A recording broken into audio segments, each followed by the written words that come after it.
Bonjour, bienvenue dans Tam Tam, le podcast recrutement qui te fait passer au niveau supérieur. Je m'appelle Léo, je suis entrepreneur et cofondateur du bootcamp T-Shaped Recruteur et je serai ton guide à cette aventure. Je te fais uniquement 2 promesses. Tu vas apprendre avec des épisodes concrets et activables, pas de blabla, pas de pipeau. Et ça, il y a des gens que tu n'as pas l'habitude d'entendre au quotidien, les gens qui font le recrutement d'aujourd'hui. Ce podcast existe grâce à Tim Taylor qui le sponsorise. Tim Taylor, c'est l'ATS qui m'a fait aimer les ATS. L'outil le plus complet pour recruter plus efficacement en ayant toujours en tête l'expérience candidat et l'expérience utilisateur. Merci à Tim Taylor de te permettre d'apprendre les invités de ce podcast et de t'offrir, à toi qui nous écoutes, un discount bien sympathique que tu trouveras en description.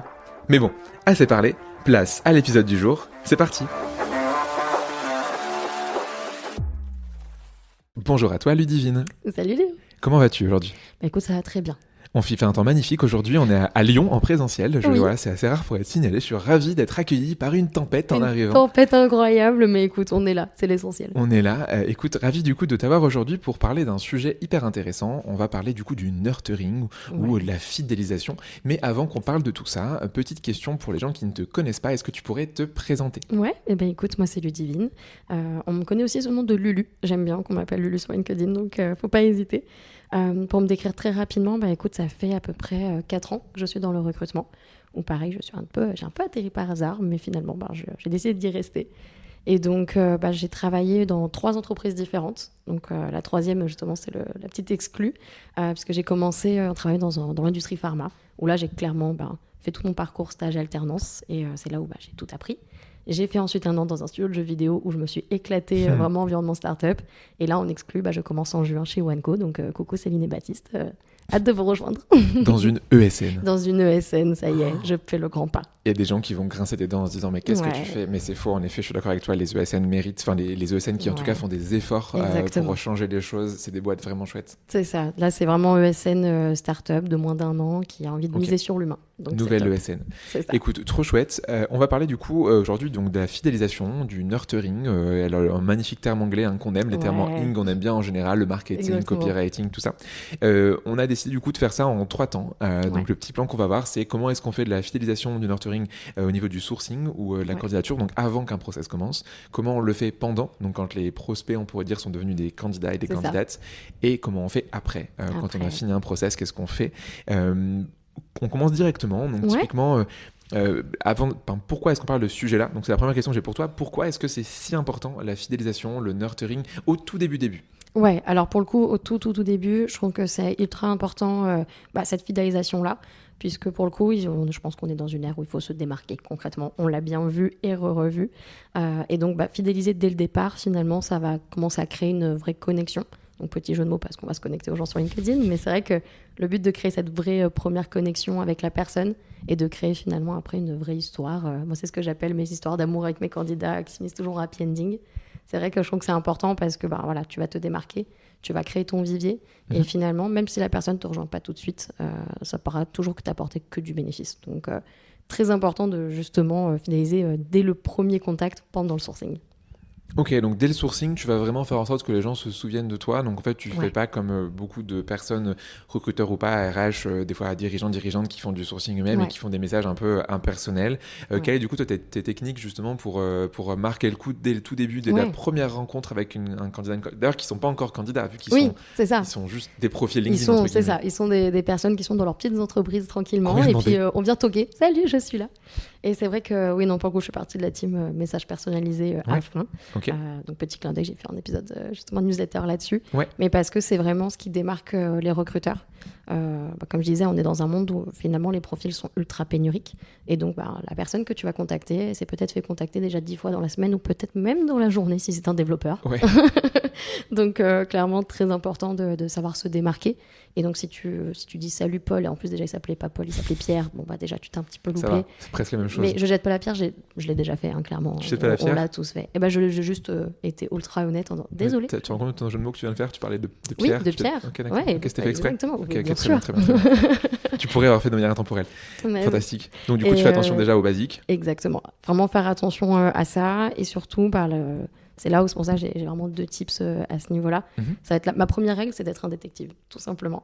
C'est d'ailleurs un emoji que j'utilise énormément, le détective. Alors, il faut vraiment limiter le détective du stalker. Il faut faire quand même attention.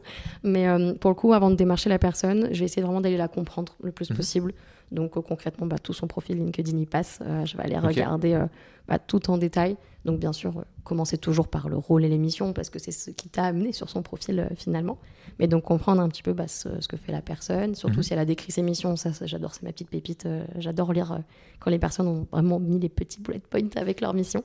Mais je vais plus loin que ça. Je vais vraiment comprendre l'entreprise aussi dans laquelle ils sont, ou même d'ailleurs les entreprises passées, pour comprendre finalement comment ils ont évolué et quelles sont un petit peu leurs envies aussi en termes d'ambition pro finalement. Et en fait, ça c'est vraiment le tout début. Donc c'est pour ça, parfois on peut un peu lire en diagonale très très vite, ça suffit aussi.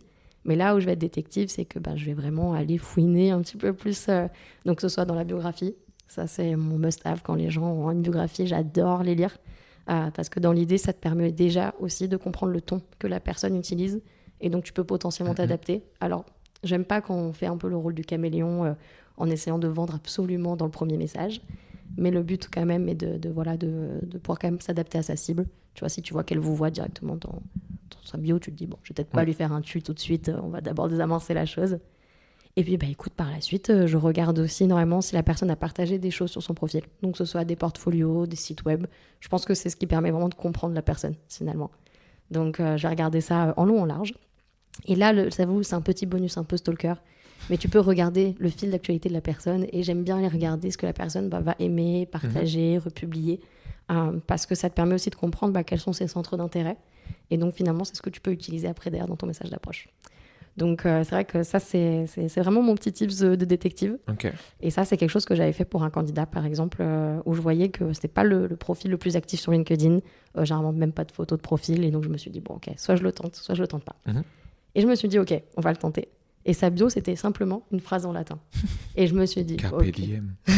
C'est un peu ça, YOLO. Et je me suis dit, OK, bon, je vais quand même faire l'effort. J'ai pris, du coup, j'ai fait le petit copier-coller dans Google Traduction. Et finalement, c'était une expression qui était pleine de sens. Alors, je t'avoue, je m'en souviens pas à l'heure actuelle. Mais en tout cas, quand je l'ai lu, je me suis dit, ah ouais, OK, lui, il a compris quelque chose. Et donc, finalement, j'ai commencé mon message d'approche comme ça. Alors, au début, je m'étais dit, j'ai 2 options. Soit je lui ai écrit le premier message en latin. Je me suis dit, le mec se dit, OK, elle a poussé la personnalisation à fond. Mais après, je me suis dit qu'il allait peut-être me prendre pour une folle. Donc, j'ai pas plutôt... Grand monde qui parle latin. Et puis, pas grand monde ne parle latin. Clairement, peut-être qu'il était en train de bullshit sur son profil. Je ne parle pas latin. Mais donc, finalement, j'ai fait la deuxième option qui était quand même un peu plus sécure, où je lui ai parlé de cette expression, donc en français, pour le coup. Mais pour lui faire comprendre clairement que j'avais lu son profil avant de le démarcher. Donc ça, je trouve que c'est vraiment des choses qui Et fonctionnent. Ça a marché, du coup, ça a marché. Alors, tu l'as recruté ou pas? Non, pas recruté, ça malheureusement. Et puis même, j'étais dans une phase de sourcing plus de vraiment de nurturing, donc pour créer un vivier. Pas de besoin, en tout cas, immédiat dans mon studio. Mais au moins, je sais que j'ai eu un premier contact avec lui et puis il a apprécié l'attention. Donc ça, c'était cool. Trop bien. 2 questions par rapport à ce que tu dis là. La première, où est-ce que tu t'arrêtes en termes de, entre guillemets, bizarrerie que tu vas apprendre? Typiquement, ça m'est arrivé de recevoir un message qui me disait on a fait le même lycée. C'est super chelou. Et deuxième question pour toi, que j'ai perdu, donc vas-y, je t'arrête. Donc, première question, où est-ce que tu t'arrêtes? Pas de souci. Je m'arrête quand même. Le coup du lycée, je le ferai pas. Bon, déjà, pas beaucoup de gens, je suis à la campagne, pas beaucoup de gens ont fait mon lycée. Mais c'est vrai que non, je reste quand même plutôt sur... même si j'essaye d'être très funny, et j'essaye d'être... je mets beaucoup d'émojis. Je suis assez exubérante quand même dans mes communications.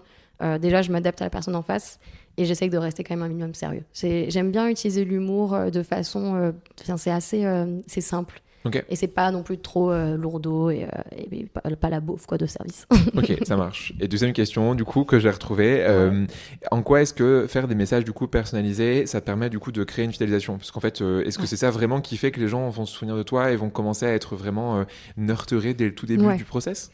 Clairement, alors ça marche pas sur tout le monde, on va pas se mentir. Il y a des personnes qui sont énormément démarchées, donc même si tu as tenté une petite approche sympa, ils prennent pas et c'est pas très grave.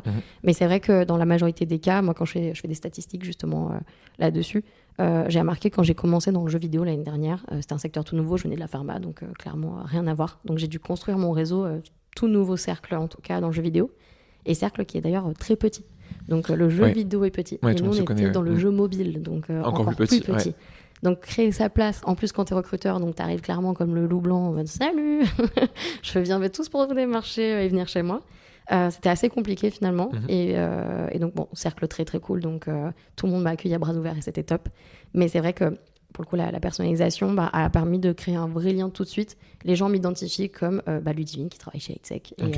Et c'est ce qui permet plus facilement d'enclencher des conversations, surtout dans un cercle aussi petit où finalement tout le monde se connaît, donc ils connaissent mes fondateurs ou quelqu'un qui travaille chez Hightech. Et donc, c'est assez simple finalement de décrocher un call. Ok, je comprends. Est-ce que tu aurais une deuxième astuce à me partager sur ça, sur ces messages d'approche ? Ouais, le message d'approche, donc en plus de le personnaliser, moi j'essaye d'être toujours ultra transparente et honnête. Donc le but pour moi, c'est de dire, ok, pourquoi je viens en fait.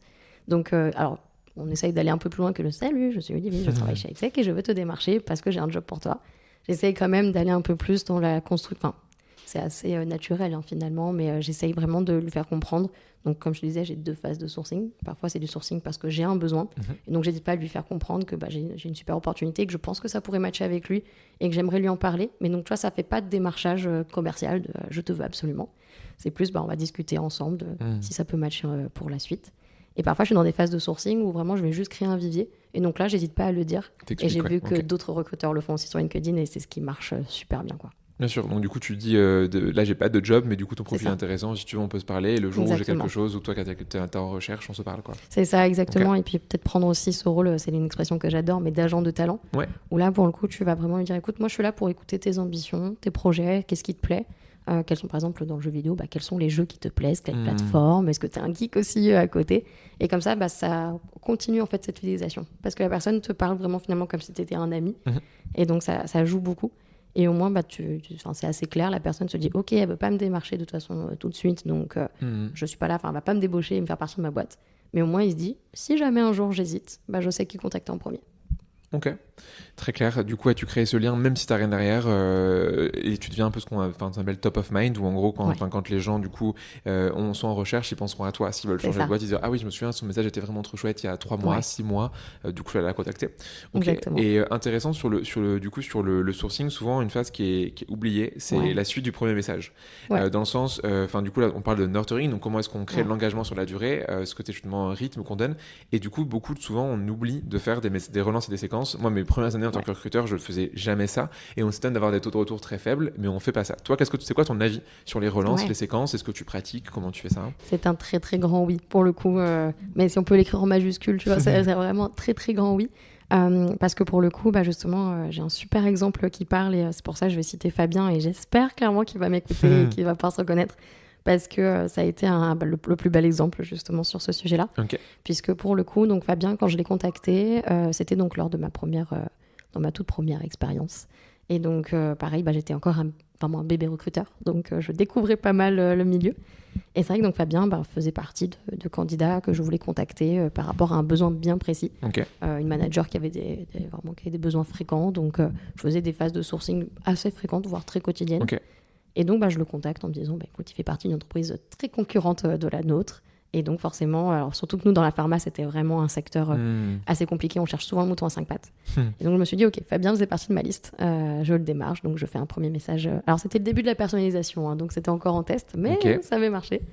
Donc, Fabien me répond. Donc, il est très réceptif, mais pas intéressé. Pas intéressé parce que ça faisait déjà, je crois, plus de 2 ans qu'il était dans sa boîte. Il se sentait très bien. M'expliquait être quelqu'un de plutôt fidèle en plus dans l'entreprise. Donc, pas intéressé tout de suite. Et donc, vu que c'était mes débuts de recrutement, j'ai eu cette phase de doute de OK, est-ce que je le laisse tranquille et je l'oublie au fin fond de mon LinkedIn ou est-ce qu'à l'inverse, je me dis OK, c'est pas grave, il n'est pas dispo tout de suite, mais finalement, il peut être dispo un jour. Il ne sera pas enfermé pour toujours dans cette entreprise. Bon, si c'est le cas, tant mieux, mais je me dis, il peut très bien avoir d'autres envies un jour. Et donc, c'est là où je commence pour la première fois le fameux système de relance. Donc, bon, bien sûr, rien d'automatisé, tout à la mano. Mais donc Fabien, finalement, c'est l'exemple type de fidélisation parce que je me suis dit, je vais le recontacter plusieurs fois. Alors le but était de ne pas faire du harcèlement non plus. Donc je me suis limité à 2 fois par an. Et donc de temps en temps, je prenais des nouvelles, mais de façon, vraiment j'ai enlevé la partie démarchage où je débauchais. C'était très amical, prendre des nouvelles, et puis j'ai été très réceptif.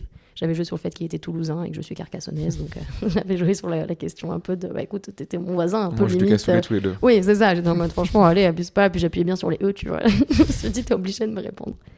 Et donc finalement, on prenait des nouvelles comme ça de temps en temps. Bon, toujours moi qui faisais le premier pas, bien sûr, mais on peut pas en vouloir au candidat non plus.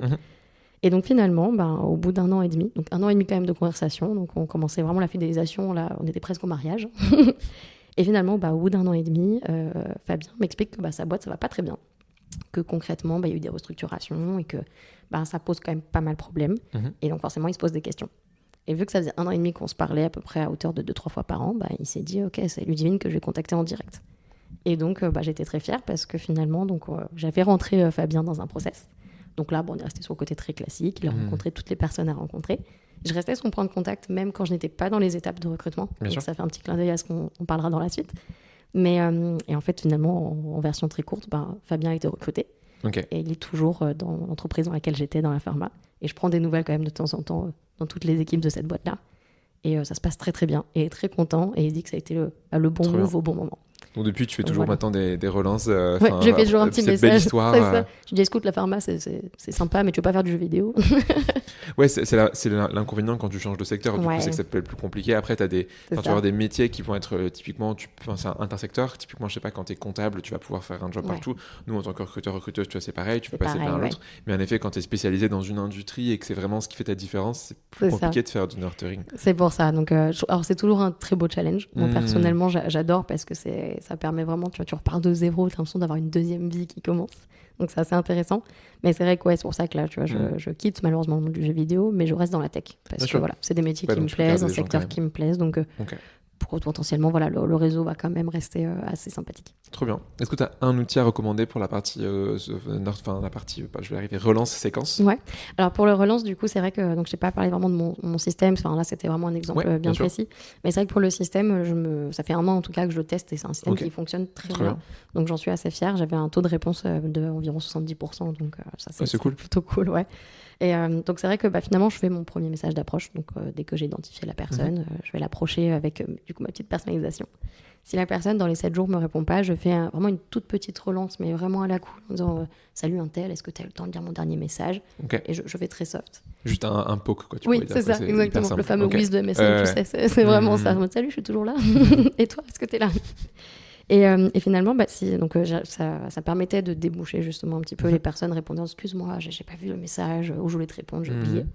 Et quand je voyais que justement, encore 7 jours plus tard, si la personne n'avait pas répondu, je faisais un petit message plutôt en mode je veux pas t'embêter, je tente ma dernière chance, promis après j'arrête, mais est-ce que potentiellement tu serais dispo ou intéressé pour qu'on en discute de vive voix? Donc pareil, celui-là, ça débouchait quand même pas mal les choses. Et puis sinon, j'avais le tout dernier message. Donc, c'était ma dernière séquence. C'était le fameux message d'abandon, entre très grosses guillemets. Et en fait, je laissais toujours une porte ouverte. Je disais, écoute, j'en déduis que tu n'es pas intéressé, n'ayant pas eu de retour de ta part. Mais écoute, si jamais tu changes d'avis ou si tu es dispo à l'occasion, n'hésite pas à me faire un message. Et clairement, sur les 3 relances, c'était celui qui marchait le plus. Parce que les gens se disent, non, c'est la dernière chance. Ouais, t'as ce côté FOMO. Enfin, mince, si ça se trouve, il y a vraiment un truc que j'ai raté. On ne sait jamais, je vais lui donner au moins une chance sur un premier appel. Quoi. Et puis, au bout de 4 messages, ils voient vraiment le ton que j'utilise. Il y a vraiment ce côté très amical quand j'approche la personne. Donc, limite, ils ont l'impression de me connaître et de dire, oh non, c'est la voisine Bichette. Faudrait quand même que je les réponde. Ouais, je comprends. Donc, ça marche plutôt pas mal. Et en termes d'outils, c'est vrai que alors, moi, je suis très à la mano, malheureusement. Mais j'ai toujours été dans des métiers où la charge et le volume n'étaient pas assez conséquents non plus. T'avais pas besoin d'outils. Mais alors après, j'avais un super ATS. J'avais Tim Taylor. Et c'est pas un coin pub, promis. Mais j'avais Tim Taylor. Et c'est vrai que moi, je fonctionnais beaucoup à base de reminders, les campagnes même de nurturing. Donc, ça fonctionnait très bien. Mais sinon, j'ai beaucoup discuté avec Basile, qui travaille chez Hoursuite aussi. Et donc, je peux que recommander parce que même si j'ai pas pris le produit, parce que c'était vraiment une question de volume, je sais que c'est vraiment un outil qui est top et qui permet vraiment de faire du séquençage. Et ça automatise en plus tes relances séquences. Enfin, si tu le souhaites, tu peux aussi faire à la main si tu veux. Quoi. C'est ça, exactement. Tu peux faire vraiment sur différents canaux en plus de ça, donc ça c'est plutôt top. Ok, trop bien, parfait. Merci pour cette réponse-là. Donc du coup, tu fais en sorte, via la personnalisation et via les relances, de créer beaucoup d'humanité au tout début de ton process pour que du coup les gens en fait aient envie d'aller à la suite. Donc admettons, la suite elle est là. Donc tu as un process qui commence. Comment tu fais pour garder tes candidats en process? Souvent du coup, c'est un des problèmes, c'est des process qui pour X ou Y raison ne fonctionnent pas et les candidats s'en vont. Toi, qu'est-ce que tu fais pour garder tes candidats et candidates jusqu'au bout? Et à la limite, si tu leur dis non, c'est parce que tu as envie de leur dire non parce qu'ils font pas le taf, tu vois. Mais qu'en tout cas, eux, ils partent pas parce qu'ils sont frustrés. Comment tu fais? Carrément. Là où c'est important, et c'est vrai que ça va faire clin d'œil à ce que je te disais, je prends tout de suite la casquette de coach ou d'agent de talent. C'est-à-dire que bien sûr, je suis la recruteuse. Alors, en plus de ça, je suis généralement le premier point de contact vu que je les ai sourcés moi-même.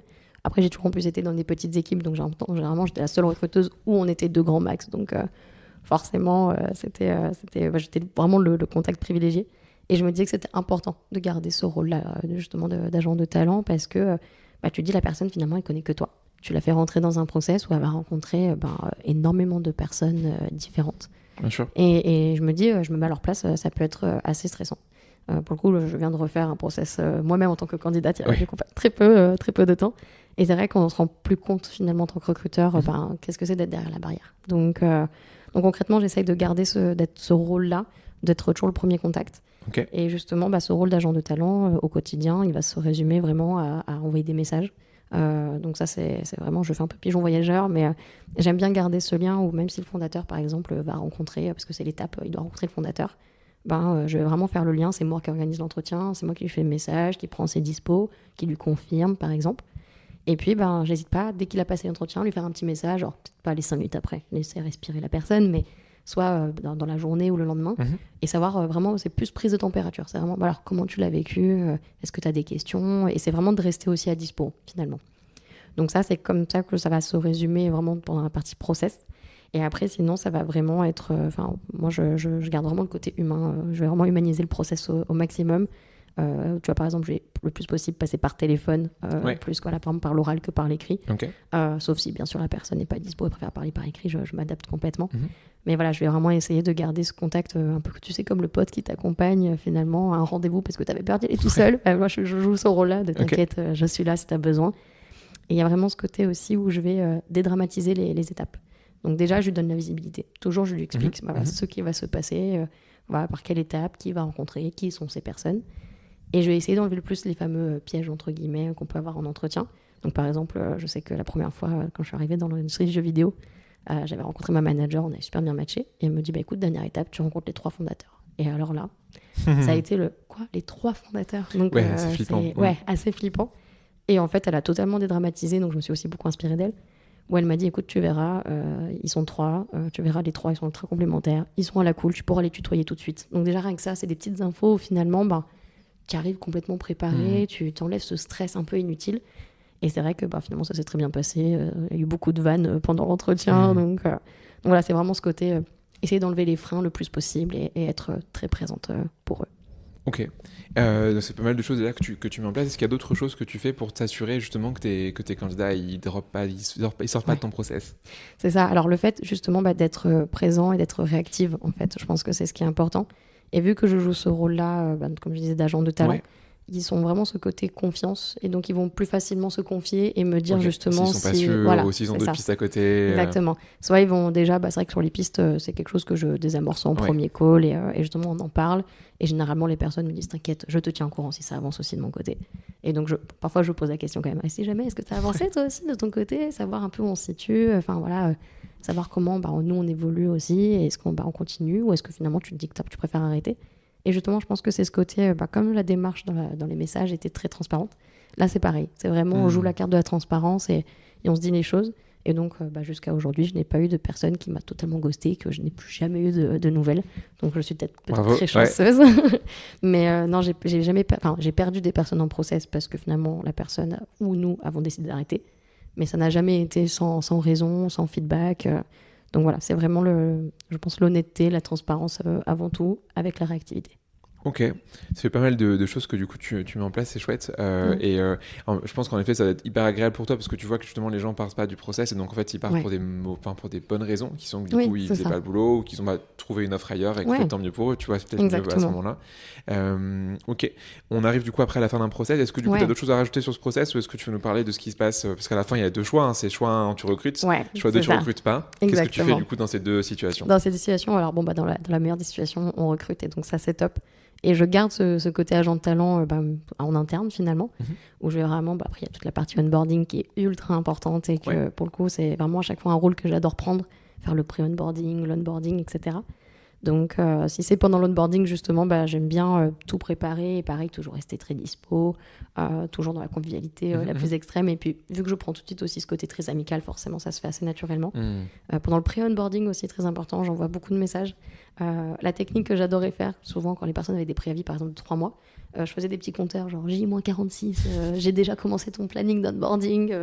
Et en fait, les personnes le prenaient tellement bien de se dire, C'est ok, hyper rare, c'est bien sûr. préparé. Souvent, il se passe rien en 3 mois. Ouais, c'est ça. Et puis c'est le fameux J-46, ça les tuait à chaque fois de dire, ah oui, quand même, t'es tu très pourrais rajouter préparé. même 46,5, 3 quarts. Ouais, c'est ça, c'est plus qu'une heure. Et en fait, je faisais ça jusqu'à 2 semaines avant l'arrivée. Ok. Et bien sûr, toujours la veille, un petit message. Alors, pas la veille, bien sûr, si ça commence à lundi, je vais pas leur faire un message le dimanche. Mais voilà, j'ai des jours ouvrés. Oui, voilà, exactement. Ouvrez, tel la poste le ferait. Voilà, je fais un petit message pareil pour toujours dire, écoute, nous, c'est toujours tout bon, on se retrouve à telle heure, on se prendra un café en premier lieu. Comme ça, je dédramatise la chose pour la personne qui arrive et il se dit, ok, c'est bon, mon premier jour est préparé. Ouais, le pré-boarding, c'est une partie hyper importante, on n'en parle pas assez, alors que du coup, cette phase, elle est cruciale. Et donc, admettons, le cas moins cool où du coup, tu dis non à quelqu'un, qu'est-ce que tu fais? Comment tu t'assures du coup de garder pour le coup ce lien? Ouais, alors pour le coup, nous, je dis nous parce que c'est surtout dans l'entreprise dans laquelle j'étais, mais c'est quelque chose que moi, je veux perdurer dans le temps, c'est le feedback à 100%. Parce que voilà, le but pour moi, je trouve, c'est d'être, comme je disais, très transparent. Donc dans l'idée, s'il y a un refus, surtout de notre part, je trouve, parce que si c'est de la part du candidat, on joue la carte de la transparence, personne ne te dit qu'elle préfère arrêter, ou s'il y a une offre, écoute, finalement ça ne me convient pas, j'ai changé d'avis, ok, très bien, pas de problème, c'est un peu moins ok dans ma tête, mais un peu triste, mais c'est ok. Mais dans le cas où en plus ça vient de notre part, je trouve que c'est ultra important de, plus que donner les raisons, c'est vraiment du feedback constructif finalement. Donc, pas hésiter. Alors, bien sûr, je commence toujours par le plus, parce que je suis pas là pour casser les gens. Donc, j'adore pouvoir donner justement ce côté un peu, voilà, qu'est-ce qu'on a apprécié en tout cas. Mais voilà, pas hésiter aussi à dire un peu les un peu moins plus, du coup. Et justement, c'est là où je reprends tout de suite la casquette de coach et de lui dire, écoute, là, je te le dis un peu en off. Je donne la raison totalement normalement. Et après, je lui dis en off, tiens, regarde, moi, ce serait un peu mes conseils. Ou par exemple, tiens, voici des exemples de portfolio que j'ai déjà vus. Par exemple, si c'est une question de portfolio, ce genre de choses. Et je leur donne vraiment un petit peu les billes, finalement, pour que la personne s'améliore. Et pareil, toujours beaucoup de visibilité. Je leur explique que, écoute, on a un système de mise en vivier. Et c'est là où je vais vraiment jouer la carte de la proposition. Je veux pas ce côté automatique de on a des coordonnées, on te recontacte à l'occasion, et dans 2 ans, RGPD me dira supprimer ton profil. Quoique Tim Taylor le fait en plus automatiquement, mais voilà. J'aime vraiment proposer écoute, si toi t'es OK, on peut garder contact. Et puis écoute, on se fait un point dans 2 mois. Après, j'adapte à la situation, bien évidemment. Mais par exemple, si le refus était parce que la boîte, finalement, le besoin, moi j'étais dans l'environnement startup, donc tout bouge très très vite. Oui, bien sûr. Si le besoin finalement a évolué, on rajoute une compétence, ou finalement, voilà, on a besoin pour plus tard, j'hésite pas à placer directement à Touchpoint en disant, écoute, dans 2 mois, viens, on en rediscute, on fait le point sur ta situation, sur la nôtre aussi, et on voit du coup si on avance ensemble à nouveau. Ok, trop bien. Donc du coup, tu leur demandes en fait l'autorisation entre guillemets de continuer sur le nurturing et de leur expliquer peut-être on sera en contact. Ils peuvent très bien dire non dans l'absolu. Voilà, et exactement. Du coup, ils ont le choix et comme ça, ils savent à quoi s'attendre. Ok. Exactement. Et donc, comment tu fais, admettons, je sais pas, là, en final process aujourd'hui, dans 3 mois, dans 6 mois, dans 1 an, à quelle fréquence et comment est-ce que du coup tu gardes contact avec tes anciens candidats? C'est ça. Alors forcément, je vais adapter un peu la situation parce que si la personne c'était un refus parce que notre besoin a évolué et que mes fondateurs m'ont dit écoute, dans 3 mois, on le recontacte. J'ai déjà le touchpoint mis à 3 mois. Mais quand la situation, on va dire, est un peu plus floue, pour le coup, moi, je mets en place des fameuses campagnes de nurturing. Où là, pour le coup, alors ça, bien sûr, pareil pour les outils. Moi, j'ai Tim Taylor qui fonctionne très, très bien. Dans mon ancienne boîte, on utilisait Human Sourcing, qui, je crois, a changé de nom, qui s'appelle InRecruiting. Donc, voilà, qui, pareil, le permettait. Donc, beaucoup d'ATS, en fait, généralement, ont quand même cette option-là. Et s'il n'y a pas d'ATS, il y a du coup des super outils, comme on disait avec HireSuite, ou même d'autres outils qui le permettent. Et donc, justement, je mets en place des campagnes. Donc, moi, en termes de fréquence, j'essaie plutôt de faire ça, par exemple, pour des événements. Souhaiter les bonnes fêtes de fin d'année, souhaiter de bonnes vacances d'été, ou sinon donner des news de l'entreprise. Et c'est comme ça, en fait, finalement, que tu sais si la personne, elle s'intéresse toujours ou pas. Parce que tu vas avoir des personnes qui vont apprécier et qui vont peut-être même te répondre à ton message. Et parfois, tu en as justement qui te disent écoute, j'aimerais bien être retiré de la liste parce que ça ne m'intéresse plus. Oui, tant mieux. Et tant mieux parce que voilà, écoute, au moins on est au fait, on est carré, on est alignés ensemble. Moi, d'un côté, je sais d'ailleurs, pareil, un tips ultra important, c'est de garder un vivier qui est concrètement propre, propre, organisé. Comment tu le rends propre, ton vivier? C'est quoi un vivier propre? C'est ça. Pour moi, un vivier propre, c'est un vivier qui est mis à jour. Donc, c'est-à-dire que c'est pas un vivier où tu vas entasser les profils et que c'est finalement des profils que tu ne recontacteras peut-être jamais. Donc, ça, alors oui, ça peut être un petit peu... C'est un travail de fond qui est assez long. Mais quand tu as fait une première fois le tri, généralement, quand tu te mets après des sessions assez courtes chaque mois, par exemple, ça, c'est jouable concrètement dans le quotidien. Mais c'est vraiment de garder que des contacts de personnes, déjà, où d'une, tu sais qu'il y aura potentiellement un besoin pour cette personne plus tard ou un poste. Ou sinon, c'est justement où tu as vraiment lancé un process de fidélisation qui est déjà quand même bien fort.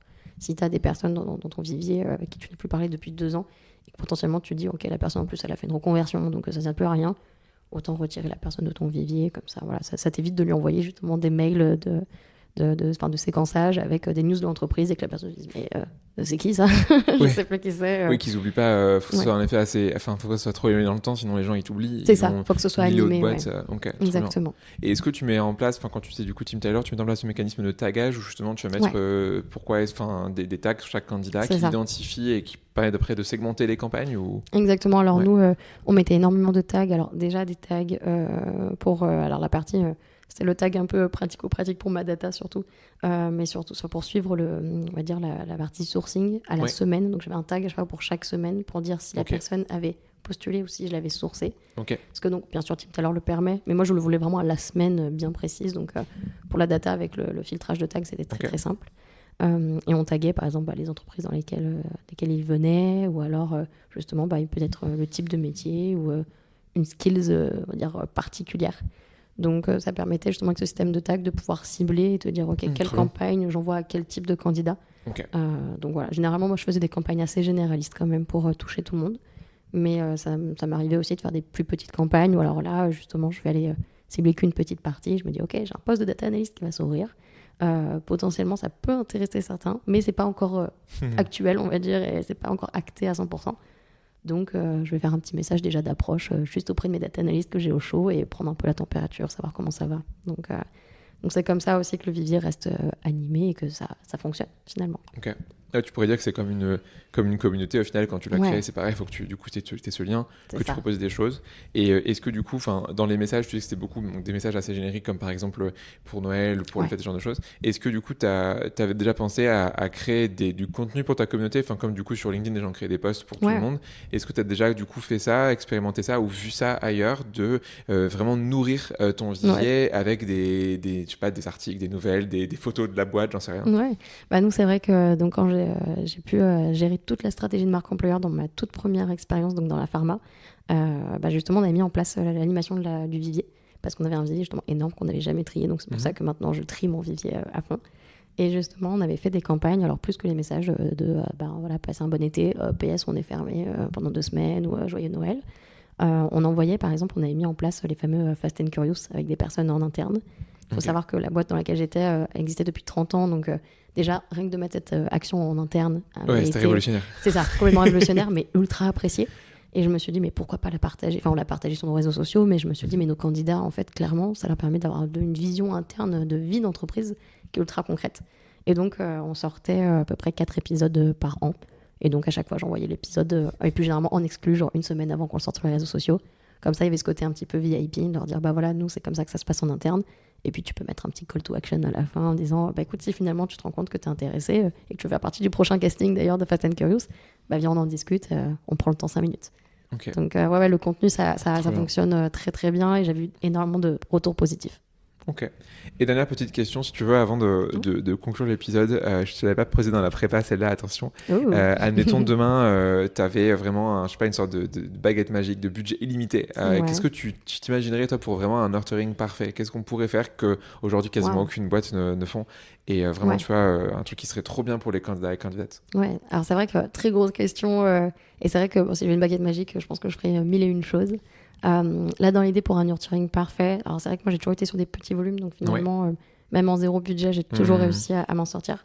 Mais je pense qu'avec une baguette magique, je m'allouerais vraiment un budget pour pouvoir mettre en place peut-être des actions un peu plus poussées, potentiellement peut-être d'ailleurs des outils plus poussés. Et en action, justement, je pense que je partirais plus sur la création de contenu pour animer la vraiment communauté. Vraiment dédié uniquement à mes candidats. Très bien. C'est ça. Ok, trop intéressant. Est-ce que tu as quelque chose à rajouter sur ce qu'on s'est dit, ou est-ce que du coup on peut passer aux 3 questions qui, comme tu sais, on pose à chaque invité à la fin de chaque épisode. Je pense qu'on a quand même pas mal baladé sur tout le sujet. Peut-être juste garder en tête que les candidats parfois ne sont pas nos profils du jour, en tout cas, ou du moins qu'on va pas les faire rentrer dans l'entreprise dès demain, mais ça restera nos talents peut-être pour plus tard. Donc faut bien garder en tête que ce ne sont pas juste des profils qu'on source, parce que même moi je l'ai fait, j'ai sourcé parfois 100 profils en une journée sans m'arrêter, mais il faut vraiment garder en tête que c'est des petits humains comme nous derrière, donc c'est des vrais gens. Garder ce côté vraiment très humain, voire amical, ça fonctionne très bien. C'est pas des profils ou des CV. Voilà, c'est pas une photo LinkedIn ou parfois pas. Ouais. Ce sont plus que ça. Un nom et un prénom. C'est ça. Ok, écoute, trop bien. Merci pour tout ça et pour du coup avoir raconté tout ce que tu fais côté nurturing et fidélisation avant, pendant et après un Avec process. plaisir. 3 questions comme tu sais à la fin de chaque Ouais. épisode. La première que j'ai pour toi, un conseil que tu aurais à donner à quelqu'un qui recrute aujourd'hui. Qu'est-ce que tu donnerais comme conseil? Un Ouais. seul. Un seul. Si j'ai 1,5, ça te va? Allez, j'accepte. Vraiment, le vrai conseil pour moi, c'est ce que je te disais un peu plus tôt, et c'est peut-être mon côté un peu maniaque aussi, mais c'est l'organisation.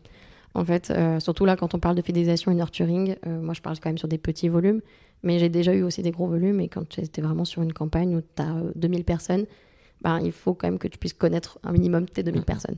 Donc, si tu n'es pas organisé, si ton vivier, tu n'as pas créé des sous-dossiers, par exemple, avec des posts, ou comme on disait justement avec Team Taylor, mettre des tags, etc., tu peux très vite te perdre. Donc, je pense que s'organiser, ce sera vraiment le maître mot. Et le conseil bonus, c'est surtout aussi faire de la veille. Vraiment d'aller regarder un peu ce qui se fait ailleurs, les articles, ça peut être des newsletters, des blogs, des communautés. Communautés surtout, plus.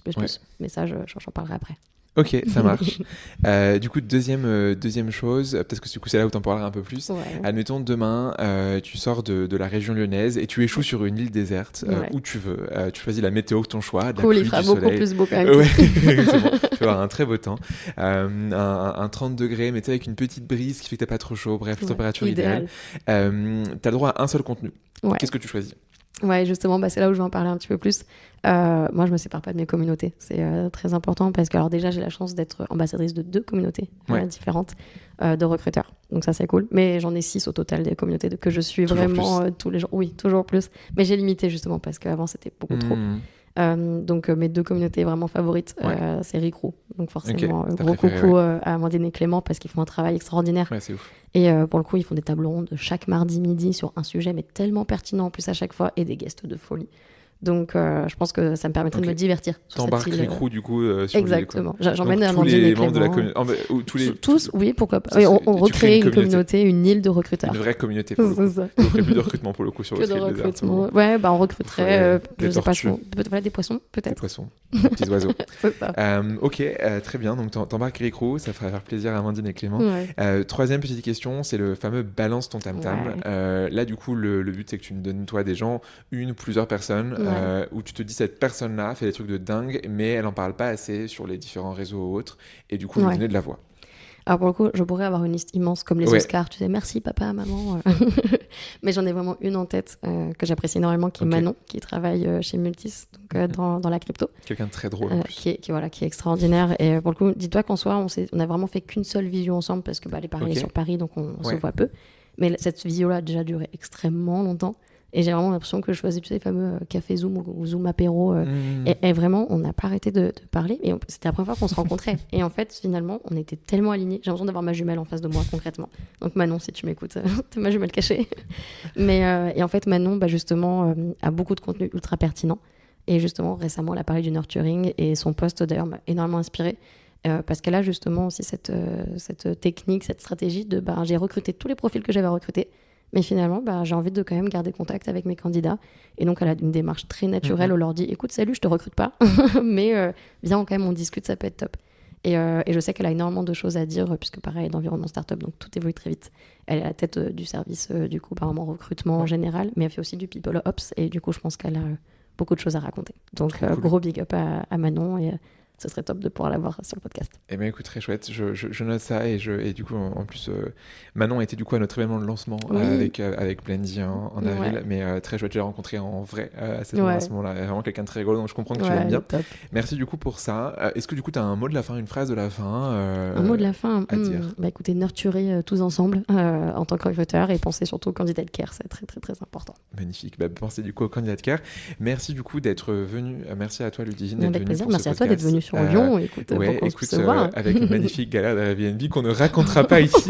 Mais du coup, très chouette en effet d'avoir cet enregistrement. C'était vraiment un régal. J'espère que ça t'a plu. Et du coup, à toutes et tous, je vous souhaite un très bon fin de journée ou de soirée. Et on se dit à la semaine prochaine pour un épisode de Little Tam Tam. Écoutez bien Little Tam Tam et Tam Tam aussi. C'est important, les deux. Très important. Merci à toi, Ludivine. Merci à toi, Léo. Salut.